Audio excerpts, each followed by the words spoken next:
Hi friend, आपका स्वागत है यूपी बोर्ड ऑनलाइन स्कूल में। तो आज की जो हमारी टॉपिक है चालक, अचालक और अर्धचालक। तो वीडियो लास्ट तक देखिएगा, आपको तीनों टॉपिक कंप्लीट याद हो जाने वाली है।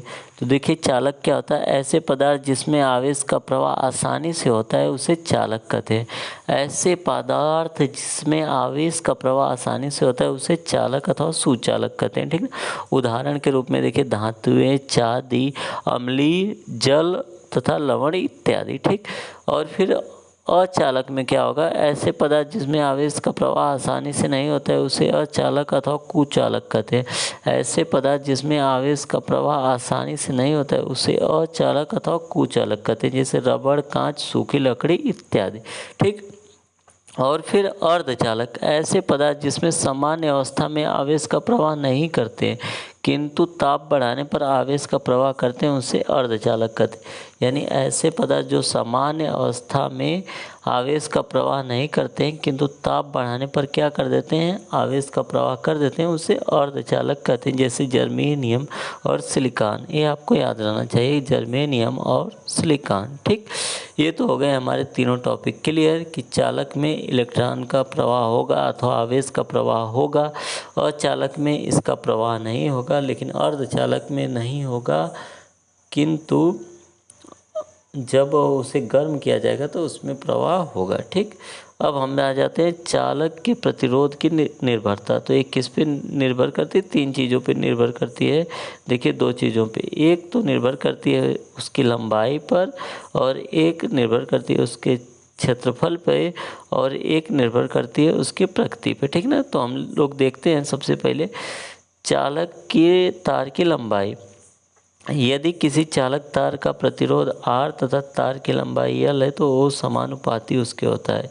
यानी कि जब हमारा तार अधिक लंबा होगा तो उसका प्रतिरोध भी अधिक होगा। ठीक ना, इसके कहने का मतलब ये है जैसे जैसे लंबाई बढ़ती जाएगी तो वैसे वैसे क्या होगा, प्रतिरोध भी बढ़ता जाएगा। ठीक ना, तो जो प्रतिरोध होता है वो इसके क्या होता है, समानुपाती होता है। तो हम कह सकते हैं R प्रोपोर्शनल टू L। ठीक, फिर इसके बाद कि क्षेत्रफल वाला देख लीजिए। यदि किसी तार का हम लोग क्या करें, किसी तार के विद्युत प्रतिरोध के अनुप्रस्थ काट का क्षेत्रफल के व्युत्क्रमानुपाती होता है। ठीक ना, अनुप्रस्थ काट का मतलब कि सीधा सीधा काट दिया जाएगा तो वो क्या होता है, उसके प्रतिरोध जो होता है वो व्युत्क्रमानुपाती होता है। हम कह सकते हैं R प्रोपोर्शनल टू 1/A।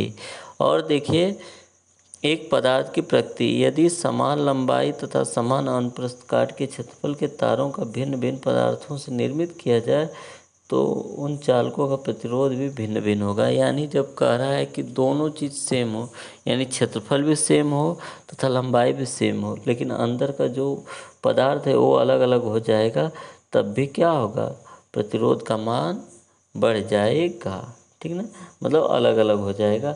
तो उम्मीद है ये टॉपिक आपको पूरा समझ में आई होगी। समझ में आई है तो इस चैनल को जो आप देख रहे हैं स्क्रीन पे, इनको आप सभी जाके सोशल मीडिया पे लाइक और सब्सक्राइब और कर सकते हैं। ठीक ना, हमारा जो है यूपी बोर्ड ऑनलाइन ऑफिशियल के नाम से इंस्टाग्राम है, यूपी बोर्ड टॉपर के नाम से फेसबुक है, और एक हमारा व्हाट्सएप नंबर है जिससे आप संपर्क कर सकते हैं, और यूपी बोर्ड ऑनलाइन स्कूल के नाम से हमारा यूट्यूब चैनल है।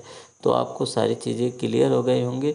इसी तरह बोर्ड एग्ज़ाम संबंधित जितने भी आपके क्वेश्चन हैं सारे हम लोग यहीं पे करवा देंगे। बस आप वीडियो से जुड़े रहिएगा और लाइक, सब्सक्राइब और प्यार देते रहिएगा। आपका सपोर्ट हमारे लिए बहुत ही गजब का है। तो बस ऐसे ही आप हमारा सपोर्ट कीजिए, हम आपका, मज़ा आ जाएगा। ठीक ना, अगली टॉपिक पे हम आने वाले हैं विशेष प्रतिरोध का, जिसे हम अगले लेक्चर में कवर करेंगे। तब तक के लिए धन्यवाद दोस्तों। जय हिंद, जय